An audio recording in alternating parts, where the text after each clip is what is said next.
अज्ञानतिमिरान्धस्य ज्ञानाञ्जनशलाकया चक्षुरुन्मीलितमेन तस्मै गुरवे नमः। चैतन्यमनोभीष्टं स्थापयामेन भूतले स्वयं रूपगदामह्यं तदादि स्वपदान्तिकम् वन्देऽहं श्रीगुरो श्रीयुतपदाकमलं श्रीगुरून् वैष्णवां च श्रीरूपं साग्रजितं सङ्गणरघुनाथान्वितं तं सजीवं सात्वैनं सावधूतं परिजनसहितं कृष्णचैतन्यदेवं श्रीराधाकृष्णपादान् सहनललिता श्रीविशाखान्वितां च हे कृष्णा करुणा सिन्धो दीनबन्धो जगत्पते कोपेश कोऽभिहाकान्द राधाकान्द नमस्तुते रक्तकाञ्चन गौराङ्गी राधा वृन्दावनेश्वरी वृषभानुसुते देवी प्रणमामि हरिप्रिये वाञ्छाकल्पतरुभ्यश्च कृपाचिन्दिभ्यश्च पतितानां पावनेभ्यो वैष्णवेभ्यो नमो नमः। श्रीकृष्ण चैतन्य प्रभु नित्यानंद श्री अद्वैत गदाधर श्रीवासादि गौरभक्त वृंदा हरे कृष्ण कृष्ण कृष्ण हरे हरे हरे राम राम राम हरे हरे। नारायणं नमस्कृत्यं नरं चैव नरोत्तमं देवीं सरस्वतीं व्यासं ततो जयमुदीरयेत् नष्टप्रायेष अपत्रेषु नित्यं बाहुदा सेव्या भगवती उत्तमश्लोके भक्तिर्भवति नैष्ठकी। ओम नमो भगवते वासुदेवाय। ओम नमो भगवते वासुदेवाय। ओम नमो भगवते वासुदेवाय। हरे कृष्णा पदम இன்னைக்கு காண்டம் 3 அத்தியாயம் 15 ஸ்லோகம் 32. முனைய உஜுகு கோவாம் ஹைத்ய பகவத் பரிச்சயோத்சை தத்தர்மினாம் நிவசதாம் விஷம ஸ்வபாவ तस्मिन् प्रशान्त पुरुषे गत विग्रहे वाम भोवात्मवत् गुहकयो परिशङ्कनीयः। நான் हरे कृष्ण। படிக்கிட்டாங்க மாதாஜி. சரிங்க மாதாஜி. மொழிபெயர்ப்பு. முனிவர்கள் கூறினர், யார் இந்த இருவர்? பகவானுக்கு பணி செய்யும் உயர்ந்த பதவியில் அமர்த்தப்பட்டு முரண்பட்ட செயலை செய்கின்றார்கள். பகவானிடம் உள்ள அதே உயர் குணங்கள் இவர்களிடமும் இருக்கும் என்று எதிர்பார்க்க கூடியதாயிற்றே. வைகுண்ட லோகத்தில் இவர்கள் இருவரும் எப்படி வாழ்கின்றனர்? இறைவனது உலகத்தில் பகைவர் எவ்வாறு நுழைய முடியும்? முழுமுதற் கடவுள் பகைவர்கள் இல்லாதவர் ஆயிற்றே. அவர் மீது யார் காழ்ப்புணர்ச்சி கொள்ள முடியும்? இவர்கள் இருவரும் ஏமாற்று பேர்வழிகளாக இருத்தல் வேண்டும். அதனால்தான் இவர்கள் பிறரையும் தம்மை போல கருதுகின்றனர். பொருளுரை. பூமியாகிய இந்த லோகத்திற்கு வைகுண்ட லோகத்துக்கும் இடையே உள்ள வேறுபாடு என்னவென்றால், வைகுண்ட லோகத்தில் உள்ளவர்கள் அனைவரும் பகவானது நற்குணங்கள் அனைத்தும் உடையவர்களாகவும் அவருக்கு தொண்டு செய்வது ஒன்றில் மட்டுமே ஈடுபாடுடையவர்களாகவும் இருப்பர். பந்தப்பட்ட ஆத்மாவானவன் விடுதலை பெற்று பக்தனாக மாறினான் என்றால் அவனிடம் பகவானிடம் உள்ள நற்குணங்களின் 79 விழுக்காடு வந்துவிடும் என்று சிறந்த மகான்களால் ஆராய்ந்து கூறப்பட்டிருக்கிறது. ஆகையினால் வைகுண்ட லோகத்தில் பகவானுக்கு அங்கு வாழ்பவர்களுக்கும் இடையே எந்தவித பகையுணர்ச்சியும் கிடையாது. உலகத்தில் ஒருவன் தனது உயரதிகாரிகளிடமோ அல்லது தலைமை நிர்வாகிகளிடமோ பகைமை கொள்கிறான்.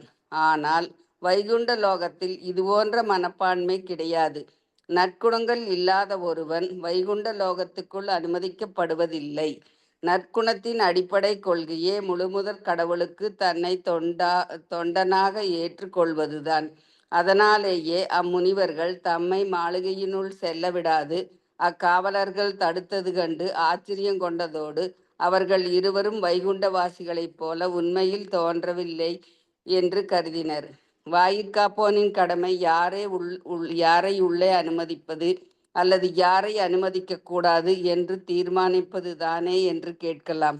ஆனால் ஒருவன் பரமபுருஷ பகவானுக்கு தொண்டு செய்யும் நற்குணங்களில் 100 விழுக்காடு வளர்ச்சி பெறவில்லை என்றால் அவன் வைகுண்ட லோகத்துள் நுழைய முடியாது.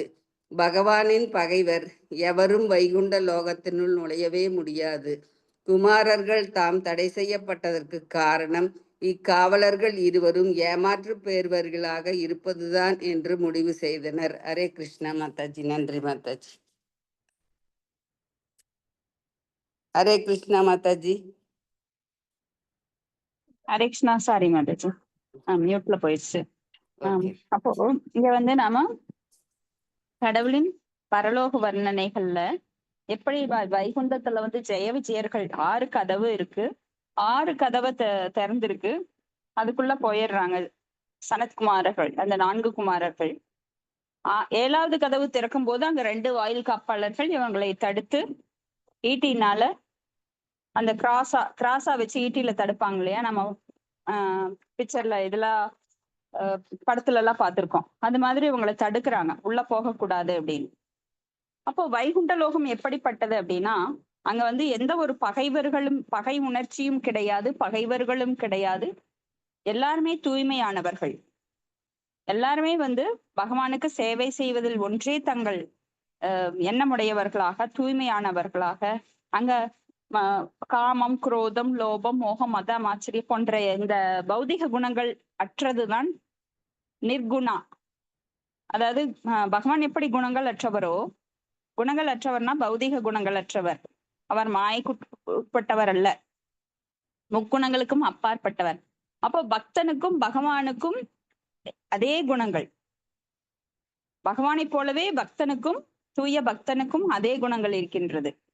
அப்ப அந்த பக்தனை தடுப்பதுல அவங்க ஏன் ஈடுபடுறாங்க? அப்ப இவங்களுக்கு என்ன எங்கள் மேல காழ்ப்புணர்ச்சி? அப்ப கண்டிப்பா இவங்க 2 பேரும் தூய பக்தர்கள் கிடையாது. ஆனா வைகுண்டத்துல இருக்காங்களே அப்படின்னு இப்ப குழப்பமாகுது அவங்களுக்கு. நற்குணம் இல்லாத ஒருவன் வைகுண்ட லோகத்தினுள் அனுமதிக்கப்படுவதில்லை. இப்ப நாம எல்லாம் ஏன் இப்படி மாயையால் தாக்கப்படுகிறோம், ஏன் நாம கஷ்டப்படுறோம் அப்படின்னா, நம்ம துன்பம் அடி மேல அடிபட்டு திருந்துறதுக்கு நிறைய வாய்ப்புகள் கொடுக்கப்படுகின்றது. அப்ப அந்த மாய கொடுக்கிற அடியில நாம திருந்தி நம்ம உலகத்துக்கு போகணுங்கிற ஒரு எண்ணம் நம்மளுக்குள்ள உண்டாகணும். நம்மளுடைய உலகம் இதுவல்ல. உண்மையான நம்மளுடைய சொந்த வீட்டுக்கு போகணும். வாடகை வீட்டுல இருக்கிறப்ப என்னாகும், வாடகை கொடுக்கறப்போ அந்த வீட்டுக்காரர் தொந்தரவு ஜாஸ்தியா இருக்கும். அது போல இந்த வீட்டுக்கு யாரு, இந்த பௌதிக உலகத்துக்கு யாரு சொந்தக்காரர்? நம்ம யாருக்கு கடன் பெற்றிருக்கோம் அப்படின்னா மாயைக்கு, மகா மாயைக்கு. அப்ப அந்த மகாமாயி நம்மளை சோதிச்சுட்டே இருப்பாங்க. எப்படி ஒரு சிலை அடித்து அடித்து அடித்து அடித்து அதை வந்து கருவறையில் ஒரு பகவானே உள்ள இறங்கி அதுல ஆவகானம் பண்றாரோ, அது போல நம்மளை அடிச்சு அடிச்சு அடிச்சு அடிச்சு திருத்தி திருத்தி ஒரு சின்ன ஒரு தூசு கூட, களங்கம் கூட இல்லாமல் நம்மள வைகுண்ட லோகத்துக்கு அனுப்புவாங்க. ஏன்னா நம்மளுக்கு சர்வசாதாரணமா அந்த புத்தி வர்றதில்லை, தூய்மையான புத்தி. ஒரு குழந்தை தப்பு செஞ்சுச்சுன்னா அம்மா என்ன பண்ணுவா, ஏன் இப்படி பண்ணாத அப்படின்னு சொல்லுவா, வாயில சொல்லுவா. அந்த குழந்தை கேட்க மாட்டேங்குது. அப்ப என்ன பண்ணுவாங்க, மறுபடியும் அதை அடிப்பாங்க, அடிச்சு திருத்துவாங்க. சாம பேத தண்டை அப்படின்னு சொல்லி. அப்போ அது மாதிரிதான் நம்மளுக்கு சொல்லி பாக்குறாங்க. எது மூலமா? வேதங்கள் மூலமா. நீ இந்த உலகத்துக்கு உரியவள் அல்ல, உன்னுடைய உலகம் வேற, ஆன்மீக உலகம். இந்த ஆத்மாவானது இங்க இந்த உடல்ல சிக்கி தவிக்குது, தயவு செஞ்சு மீண்டும் அங்கேயே வந்துரு அப்படின்னு சொல்லி நம்மளுக்கு சொல்றாங்க. ஆனா நம்மளுக்கு புரிய மாட்டேங்குது. நாம் உடல் என்கின்ற கண்ணோட்டத்திலேயே நம்ம வாழ்ந்துட்டு இருக்கிறோம். அப்புறம் அந்த மாயினால் அடிக்கப்பட்டு கடைசியில ஒரு ஞானம் பெற்று நம்ம பகவான்கிட்ட நம்ம கிளம்புறோம். எப்போ? பல ஜென்மங்களுக்கு அப்புறம். அப்போ அங்க வந்து நம்ம தூய்மை அடையும் வரை நம்ம பிறவி எடுத்துட்டே இருப்போம். ஆசைகள் எவ்வளவு இருக்கோ அது அந்த அளவுக்கு நம்ம பிறவி எடுத்துட்டே இருக்கிறோம். நம்ம இறக்கும் போது ஏதாவது ஒரு சின்ன ஆசை இருந்ததுன்னா கூட அதுக்காக ஒரு பிறவி எடுக்க வேண்டி வரும். நான் இந்த பூவை வைக்கணும், ஆஹா மல்லிகைப்பூ எனக்கு இன்னைக்கு வைக்கணும் போல ஆசையா இருக்குது, சாகரப்ப நினைச்சோம்னா அதுக்கு ஒரு பிறவி வந்துடும். அல்ப ஆசைகள் தான், ஆனா வந்து மறுபடியும் ஒரு பிறவி எடுத்து அந்த உடல்ல கஷ்டப்பட வேண்டி வரும். அப்ப ஆசைகளே துன்பத்திற்கு காரணம் அப்படிங்கிறது சின்ன லெவல்ல இருந்து பெரிய லெவல் வரைக்கும். அடுத்தது 33வது ஸ்லோகம். நஹி அந்தரம் பகவதீஹ சம்ஸ்த குஷாவ் ஆத்மானம் ஆத்மனே நபோ நபல் ஜீவதீரா பஷ்யந்தி யத்ர இவ யோசீர லிங்கினோ கிம் வியக்பாதிதம் ஹி உதரபேதி பயம் யதோ அஷ்ய. ஹரே கிருஷ்ணா மாதாஜி. படிக்கலாம் மாதாஜி. படிங்க மாதாஜி, படிங்க. இப்போ பொருளுரை வழங்கியவர் தெய்வஸ்ரீ ஆசா பக்தி வேதாந்த சுவாமி பிரபுபாதர் விஜய். மொழிபெயர்ப்பு. வைகுண்ட லோகத்தில் முழுமுதல் கடவுளுக்கு அங்கு வசிப்பவர்களுக்கும் இடையே எவ்வாறு பெரிய வானத்திற்கும் சிறிய வானத்திற்கும் இடையே இணக்கம் நிலவுகிறதோ அதுபோல் முழு இணக்கம் நிலவுகிறது. சுமூகமான இணக்கம் நிலத்தில் அச்சத்தின் விதை எப்படி வேர்கொண்டு இவ்விரு மனிதர்களும் வைகுண்டவாசிகளைப் போல் ஆடை அணிமணி அணிந்து தோன்றுகின்றனர். ஆனால் இவ்விணக்கமின்மை இவர்கள் எங்கிருந்து பெற்றிருந்தாலும் கூட பொருளுரை உலகிலுள்ள ஒவ்வொரு நாட்டிலும் 2 விதமான வேறுபாடுடைய துறைகள் பொதுத்துறை மற்றும் குற்றத்துறை என்று இருக்கின்றன. இதுபோல் கடவுளின் படைப்பிலும் 2 வெவ்வேறு துறைகள் இருக்கின்றன. நமது உலக பொறுத்த மாட்டில் குற்றத்துறையானது பொதுத்துறையை காட்டிலும் மிக மிக சிறியதாக இருப்பதை நாம் பார்க்கிறோம். ஆகையினால் குற்றத்துறை என்று கருதப்படும் பௌதீக உலகமானது பகவானின் ஒட்டுமொத்த படைப்பில் 4ல் ஒரு பகுதியாக இருக்கிறது. பௌதீக பிரபஞ்சங்கள் இருப்பிடங்களாக கொண்ட உயிர்கள் அனைவரும் ஏறத்தாழ குற்றவாளிகளாகவே கருதப்படுகின்றனர். ஏனெனில் அவர்கள் பகவானின் கட்டளைக்கு கீழ்ப்படிவதில்லை அல்லது பகவானின் விருப்பத்திற்குரிய இணங்க செயல்களுக்கு பகவானான முழுமுதல் கடவுள் இயற்கையில் ஆனந்தமயமானவராகவே விளங்குகின்றார். மேலும் அவர் தனது உன்னத ஆனந்தத்தினை பெருக்கிக் கொள்வதற்காக தன்னை பலராக விரித்து கொள்கிறார் என்பதே பரம புருஷ பகவானின் பாகங்களாக இருக்கும் நம்மை போன்றவர்கள் பகவானின் புலன்களை திருப்திப்படுத்துவோர் உரியவர்கள் ஆவோம். ஆகையினால் எப்போதெல்லாம் இந்த இணக்கத்திற்கு ஊறு ஏற்படுகிறதோ அப்போதெல்லாம் உடனடியாக மாயின் வலையில் உயிர் சிக்கிக் கொள்கிறது. பகவானின் புறசக்தியானது உலகம் என்றும் பகவானின் அகசக்தி வைகுண்டம் அல்லது கடவுள் மண்டலம் என்று அழைக்கப்படுகின்றன. வைகுண்ட லோகத்தில் பகவானும் அங்கு வாழ்பவர்களுக்கும் இடையே எவ்வித இணக்கமும் கிடையாது. ஆகையினால் பகவானின் படைப்புகள் வைகுண்ட லோகத்தில் நிறைவுடையதாய் இருக்கின்றன. அங்கே அச்சத்திற்கு இடம் என்பதே இல்லை. கடவுளின் உலகம் முழுவதும் முற்றிலும் இணக்கமுடைய பிரிவாக இருப்பதனால் அங்கே பகைமை வளர்வதற்கு சாத்தியமே கிடையாது.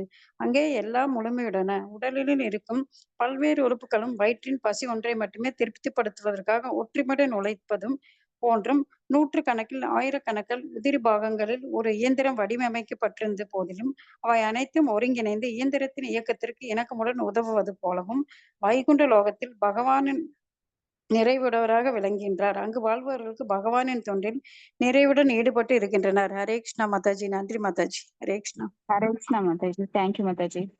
அப்போ நாமெல்லாம் தவறிழைத்த ஆத்மாக்கள். இந்த பௌதிக உலகமானது சிறைச்சாலை.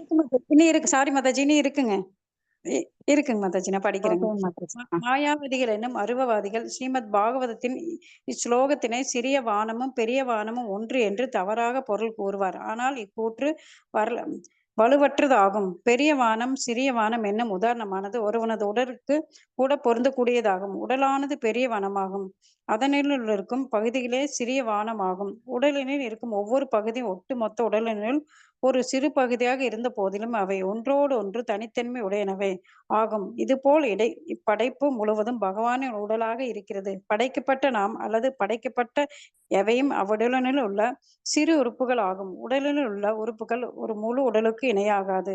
அது சாத்தியம் அன்று. பகவத்கீதையில் பரமபுருஷ பகவானின் பாகங்களாக இருக்கும் உயிர்கள் அனைத்தும் நித்தியமான பாகங்களே என்று குறிப்பிடப்படுகிறது. மாயாவாதிகளை பொறுத்த மாட்டில் உயிரானது பரம்பொருளுடன் இணைந்து ஒன்றாகவும் அதுவாகவும் இருந்த போதிலும் அது மாயினால் தன்னை அதன் பாகம் என்று கருதுகிறது என்று கூறுகின்றனர். இக்கூற்று செல்லத்தக்கதன்று. முழுமையும் அதன் பகுதியும் தன்மையினால் மட்டும் ஒன்று. தன்மையினால் பெரிய வானமும் அதன் உள்ளே இருக்கும் சிறிய வானமும் ஒன்றாக இணைந்திருப்பதனால் சிறிய வானம் பெரிய வானம் ஆகிவிடும் என்று பொருளாகாது. வைகுண்ட லோகத்தில் பிரித்தாளும் அரசியலுக்கு எந்தவித காரணமும் கிடையாது. அங்கே அச்சமில்லை. காரணம் பகவானும் அங்கு வாழ்பவர்களும் ஒற்றுமையில் விருப்பமுடையோர். உயிர்களுக்கும் பகவானுக்கும் இடையே உள்ள இணக்கமின்மையே மாயை என்பதாகும். வைகுண்டம் என்பது இருவருக்கும் இடையே உள்ள இணக்கத்தினை குறிப்பதாகும். உண்மையில் அனைத்து உயிர்களுக்கும் வாசிகளுக்கும் பாதுகாப்பும் பகவானால் அளிக்கப்படுகின்றன. ஏனெனிலும் அவரே பரம உயிர் ஆவார். ஆயினும் மூட ஜந்துக்கள் உண்மையில் பரம உயிரின் கட்டுப்பாட்டின் கீழ் இருந்த போதிலும் அவரது இருப்பினை மறுக்கின்றனர். இந்நிலையிலே மாயை எனப்படுகிறது. சில நேரங்களில் அவர்கள் கடவுள் என்று ஒருவர் இருப்பதே மறக்கின்றனர். அவர்கள் எல்லா சூனியம் என்கின்றனர். மேலும் சில நேரங்களில் அவர்கள் அவரை வித்தியாசமான வகையில் மறுக்கின்றனர். கடவுள் என்று ஒன்று இருக்கலாம், ஆனால் அதற்கு வடிவமில்லை என்று இவ்விரண்டு கருத்துக்களும் உயிரின் பணிவறியாத நிலையினை எழுகின்றன. பணிவறியா நிலை எத்துணை காலம் நீடித்திருக்குமோ அத்தனை காலம் இந்த உலகில் இணக்கமின்மை தொடர்ந்திருக்கும். இணக்கமும் இணக்கமின்மையும் ஒரு குறிப்பிட்ட இடத்தின் சட்டம் மற்றும் ஒழுங்கை வைத்து உணர்ந்து கொள்ளப்படுகிறது. சமயம் என்பதே பரம புருஷ பகவான் சட்டம் மற்றும் ஒழுங்காகும். ஸ்ரீமத் பாகவதத்தில் நாம் சமயம் என்பதற்கு பொருள் பக்தி தொண்டு அல்லது கிருஷ்ண உணர்வு என்று பார்க்கிறோம். கிருஷ்ண புறசமய அறநெறிகளை அனைத்தையும் விட்டுவிட்டு என்னை சரணடைவாயாக என்று கூறுகிறார். இதுவே சமயம் எனப்படும். ஒருவன் கிருஷ்ணரே பரமானந்தர் என்று அவரே பரம புருஷ பகவான் என்றும் முழுதும் உணர்ந்து அதற்கேற்ப செயல்படுவான் எனில் அதுவே உண்மையான சமயம் ஆகும். இதற்கு எதிரானவை எல்லாம் சமயத்திற்கு புறம்பானவை ஆகும். அதனால்தான் கிருஷ்ணர் புறசமய கொள்கையை விட்டுவிடு என்கிறார். ஆன்மீக உலகில் கிருஷ்ண உணர்வின் சமய அறநெறிகளை இணக்கமாக பேணப்படுகின்றன. ஆகையினால் அது வைகுண்டம் என்று அழைக்கப்படுகிறது. அதே கொள்கைகள் இங்கும் முழுவதுமே அல்லது ஒரு பாகமோ அனுசரிக்கப்பட்டதென்றால் இதுவும் கூட வைகுண்டம்தான். ஆனால் எந்த ஆயினும் அது அகில உலக கிருஷ்ண பக்த இயக்கம் போன்றதாய் இருந்தால் அகில உலக கிருஷ்ண பக்த இயக்கத்தில் உள்ள உறுப்பினர்கள் கிருஷ்ணரை மையமாக தமது நம்பிக்கையினை அவர் மீது வைத்து பகவத்கீதையின் கொள்கைகளுக்கு ஏற்ப இணக்கமுடன் வாழ்வார்கள் எனில் அவர்கள் இப்பூத உலகில் வாழ்வதில்லை, மாறாக வைகுண்டத்திலே வாழ்கின்றனர். ஹரே கிருஷ்ணா மாதாஜி. நன்றி மாதாஜி. ஹரே கிருஷ்ணா. நன்றி மாதாஜி. ஹரே கிருஷ்ணா. பெரிய பொருளுரை கொடுத்திருக்காரு ஸ்ரீல பிரபுபாதர். வைகுண்ட லோகத்துல முழுமுதற் கடவுளுக்கும் அங்கு வசிப்பவர்களுக்கும் இடையே எந்த வேறுபாடும் கிடையாது அப்படின்னா, எந்த வேறுபாடும் அப்படின்னா 100% எடுத்துக்க கூடாது. நாம பகவானுக்கும் பக்தர்களுக்கும் வேறுபாடு இல்லைன்னா இது அச்சிந்திய பேத அவேத தத்துவா. இப்ப சைத்தன்ய மகாபிரபு நம்மளுக்கு இதை நல்லாவே விளக்கி கூறியிருக்கிறார். எப்படின்னா, ஒரு கடல் எப்படி மிகப்பெரியது, அந்த கடல் தண்ணி முழுவதும் உப்பு. அப்ப நீங்க ஒரு டம்ளர் எடுத்து குடிச்சு பாக்குற அப்படின்னாலும் அது உப்பாதான் இருக்கும். ஒரு சொட்டு எடுத்து குடிச்சாலும் உப்பாதான் இருக்கும். நீங்க ஒரு கடல் முழுசும் குடிச்சு பார்த்தாலும் உப்புதான். சோ குணத்தால் ஒன்று. நம்ம ஆத்மா ஆன்மீகமானது. நம்மெல்லாம் குணத்தால பகவானோட மமைவாம்ச ஜீவலோக ஜீவபூத சனாதன, பகவானோட அங்கத்துணுக்கு, பார்ட் அண்ட் பார்சல். அதனால பகவானை போன்ற நற்குணங்கள் பெற்றவர்கள். ஆனால் இந்த முக்குணத்தின் பாதிப்பால் பௌதிக உலகுல நாம் எப்ப விழுந்தோமோ அப்பவே அந்த முக்குணத்தின் பாதிப்பால் நம்மளுக்கு அந்த மாயை தொத்திக்க ஆரம்பிச்சிருச்சு. மாயை அப்படின்னா என்ன? இல்லாத ஒன்றை இருப்பதாக நினைப்பது, கற்பனை செய்வது.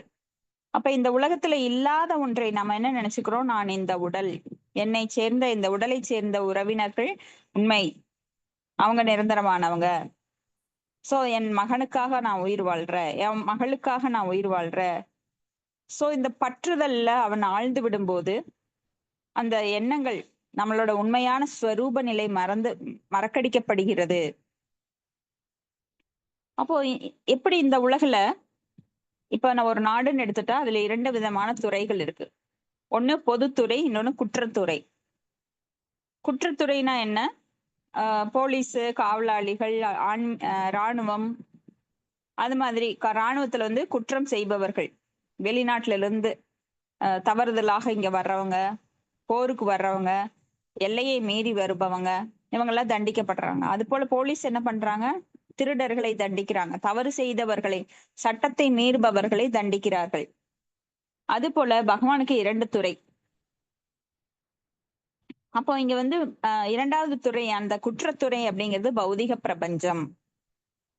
இந்த குற்றத்துறையில எப்படி மற்ற துறைகள் இருக்கு, கல்வித்துறை இருக்கு, இன்கம் அந்த வருமானத்துறை இருக்கு. அதுல எல்லாம் எல்லாருக்குமே பிரியமா இருக்கும். ஆனா 2மே கவர்மெண்டால அங்கீகரிக்கப்பட்டது. குற்றத்துறை அப்படின்னா தண்டிக்கிறதும் கூட பகவானால அங்கீகரிக்கப்பட்டது. அது போல இந்த பௌதிக உலகம் என்பது குற்றத்துறையாக இருந்தாலும் அது அங்கீகரிக்கப்பட்டது. ஏன்னா பகவானை பிரிந்து அனுபவிக்கணுங்கிற ஆவலுள்ள ஆத்மாக்களுக்கு இங்கே உடல் கொடுக்கப்படுகிறது, களம்.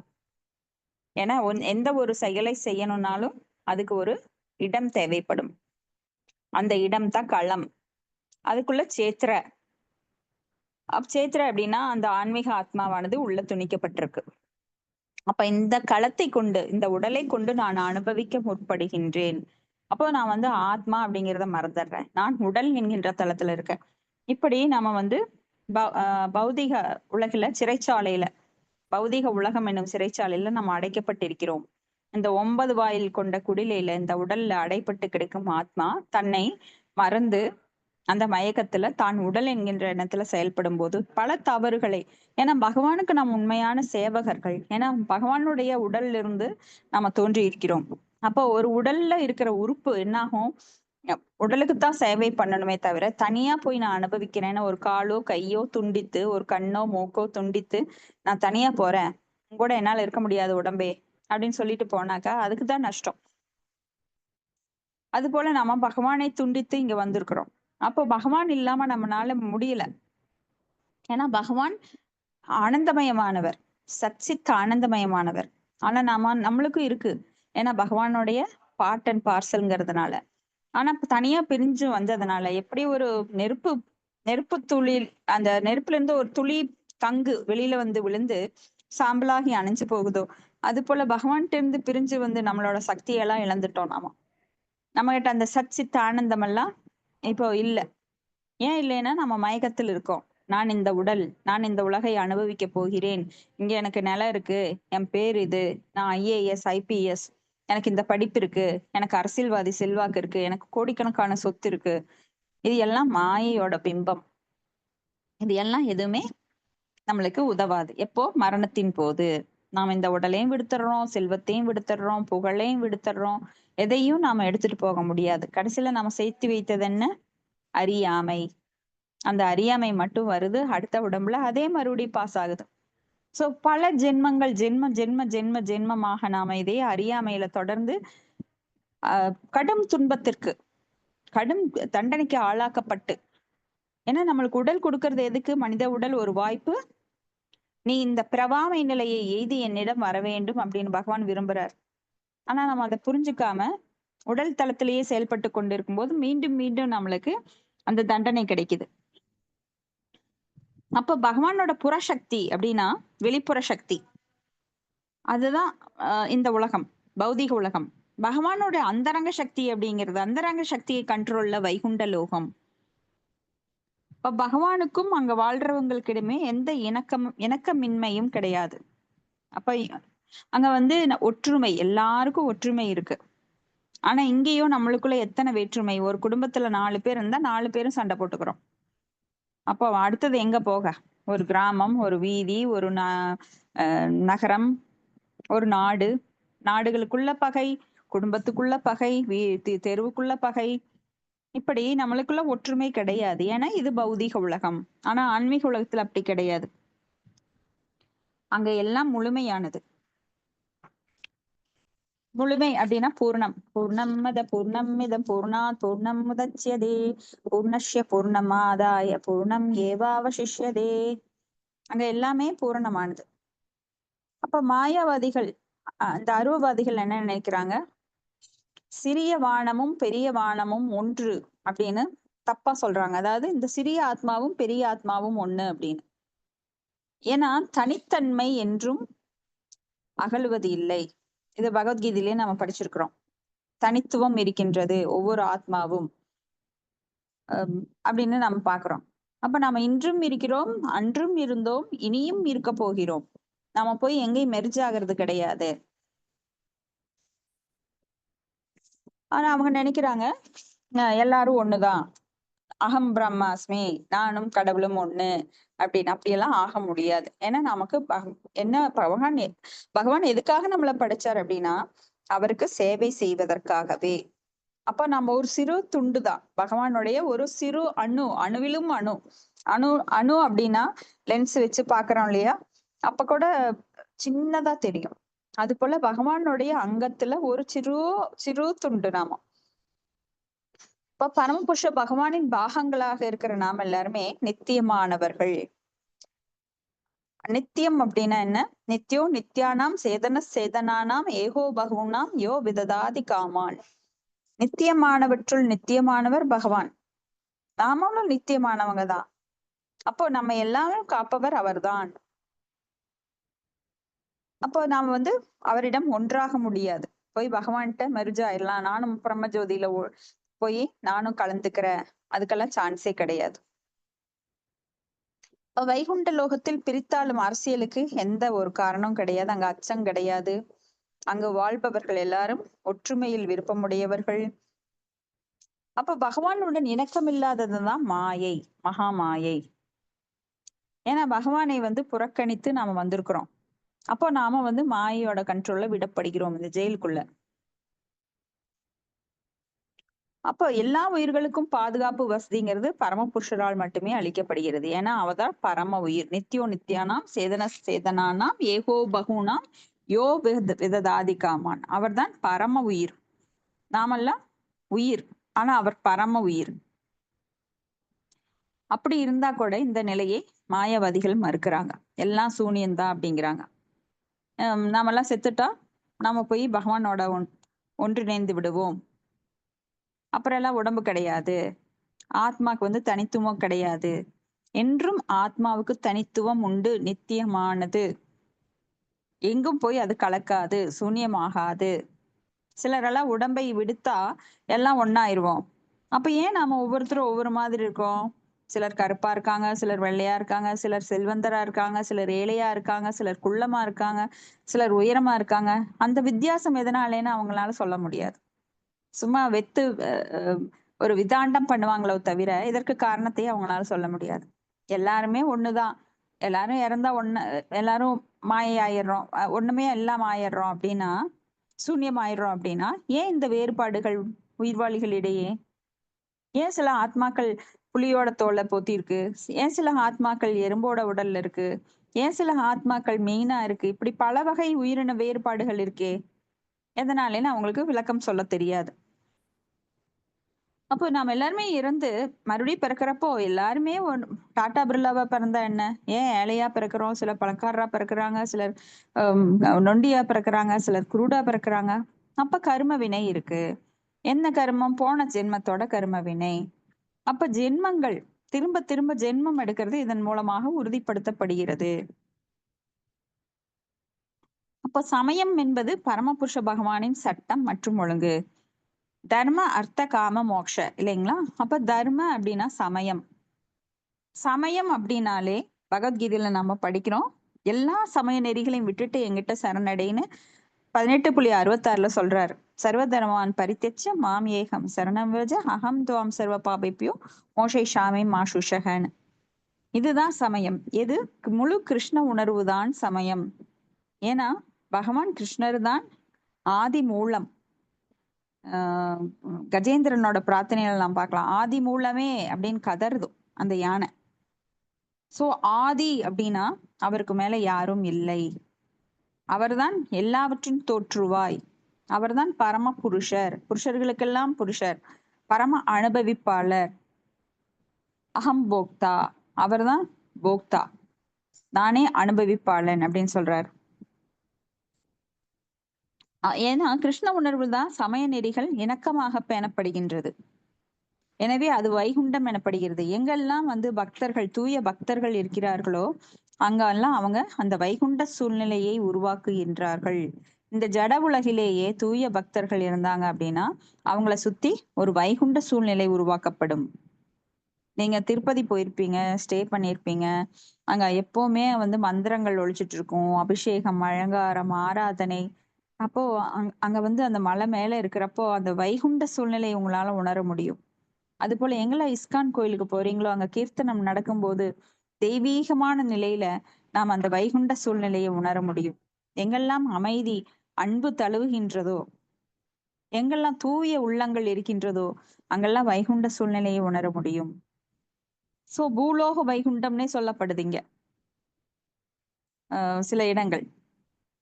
அப்போ வைகுண்டம் அப்படின்னா அங்க எந்த ஒரு மாசும் கிடையாது, எந்த ஒரு அப்பழுக்கும் கிடையாது. இப்ப நாமெல்லாம் பாகவதம் படிக்கிறோம், நம்மளுக்குள்ள யாருக்காவது கெட்ட எண்ணம் தோன்றுதா? கிடையாது. ஏன்னா பகவானை பற்றி படிக்கும் போது மங்களகரமான எண்ணங்கள் நம்ம சிந்தனையில மூழ்குவதால் நம்ம வைகுண்ட அந்த ஃபீலிங்கை உணர முடியும். நாம் இருக்கும் இந்த பாகவதம் பேசப்படும் இடமே வைகுண்டமா மாறிடுது. ஏன்னா பாகவதம் பேசப்படும் போது அதனுடைய எதிரொலியானது, அதனுடைய தாக்கமானது, வைப்ரேஷன் ஒரு வீதி ஃபுல்லா நம்மளுக்கு அந்த தூய்மைப்படுத்துமா, அந்த அந்த வீதி ஃபுல்லா அந்த தாக்கம் இருக்குமா. அப்ப பாத்துக்கோங்க அப்போ வைகுண்ட சூழ்நிலை எப்படி இருக்கும் அப்படின்னு. அடுத்தது ஸ்லோகம் 34. தம்வாமமுஷ்ய பரமஷ்ய விகுண்டபர்பர்துகு கர்த்தும் பிரகிருஷ்டம் இஹ தீமஹி மத்ய தீப்யாம் லோகானிதோ விரஜம் அந்தர பாவதிருஷ்ட்யா பாபீயசஸ்த்ரயமே இமே ரிபவோ அஷ்யத்யத்ர. அதாவது அடியேன் படிக்கிறேன். படிங்க மாதாஜி. மொழிபெயர்ப்பு.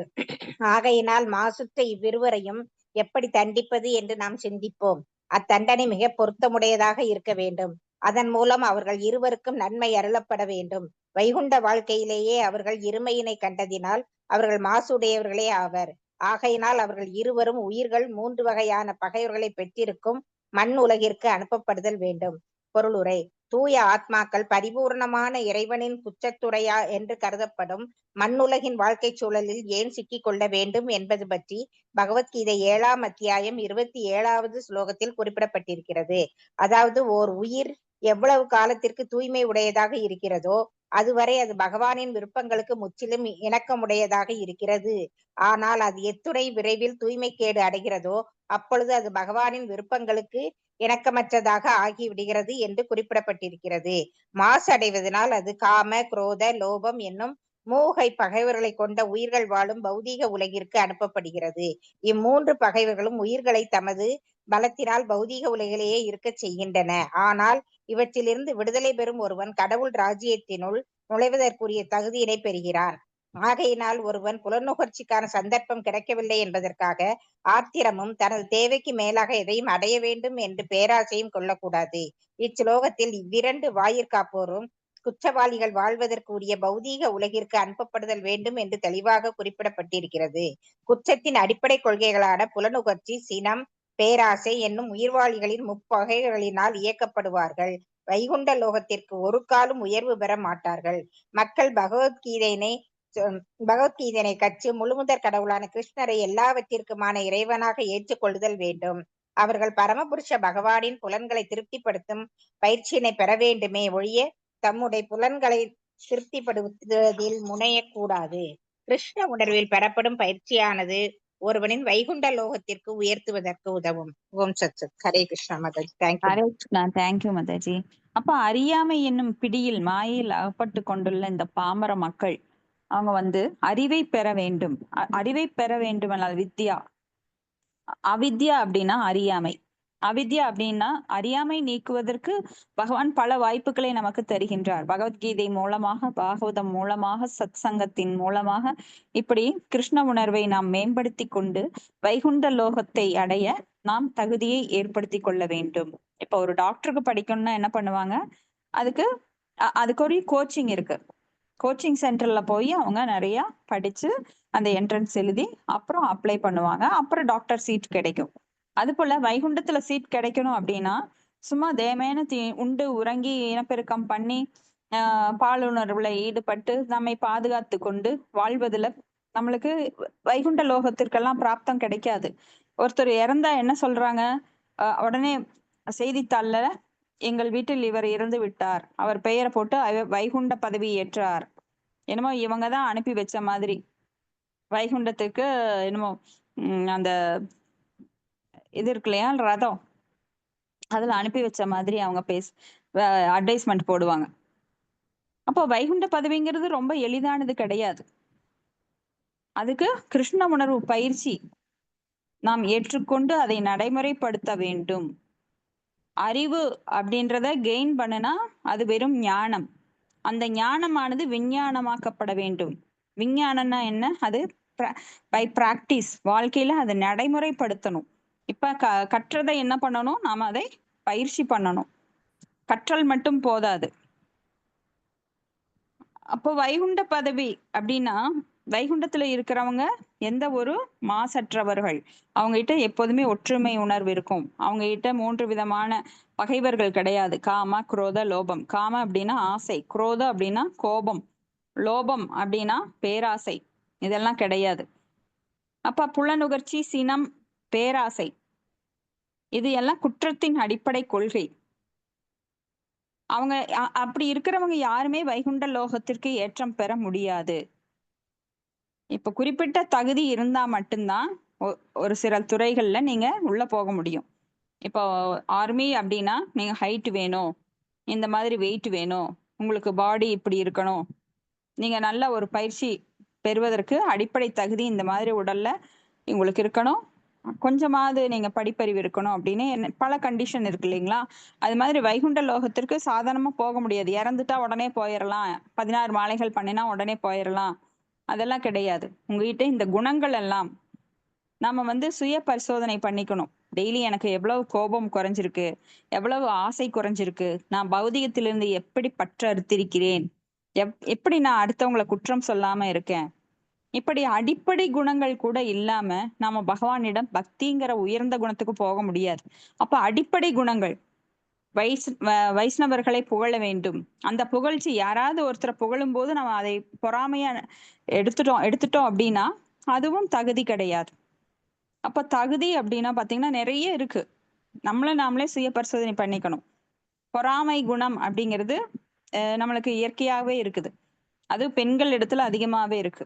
அவங்க கிட்ட கார் இருந்தா நம்ம கிட்ட இல்லையே, அவங்க கிட்ட வைர நெக்லஸ் இருந்தா நம்ம கிட்ட இல்லையே, அவங்க மட்டும் எப்படி பணக்காரரா இருக்காங்க, நம்ம சொந்தம் தானே, நாம ரொம்ப ஏழ்மையில் இருக்கிறோமே, இப்படி பொறாமை குணத்தை வளர்த்து கொள்வது கூடாது. ஏன்னா நம்ம கிட்ட இருக்கிற பெரிய சொத்து என்ன? கிருஷ்ண உணர்வு எனும் கோடியில் அடங்காத பல கோடி கொடுத்தாலும் அதுக்கு கிடைக்காது. அந்த சொத்தை வச்சுக்கிட்டு நாம அந்த பொறாமை குணத்தை வச்சிருந்தோம் அப்படின்னா அது கிருஷ்ண உணர்வு பயனற்றது. கிருஷ்ண உணர்வு அப்படின்னா அடிப்படை நற்குணங்களுக்கு மேலதான் பக்தி. இப்ப அடிப்படை குணமே இல்லைன்னா எப்படி நாம பக்தர்னு சொல்லிக்க முடியும்? ஏன்னா பக்தர்ங்கிற நிலை மிக மிக தூய்மையான நிலை. அதுக்கு ஏற்றம் பெற வேண்டுமெனில் நாம பயிற்சி மிக தூய்மையாக இருக்க வேண்டும். ஹரே கிருஷ்ணா, இதோட முடிச்சுக்கலாம்.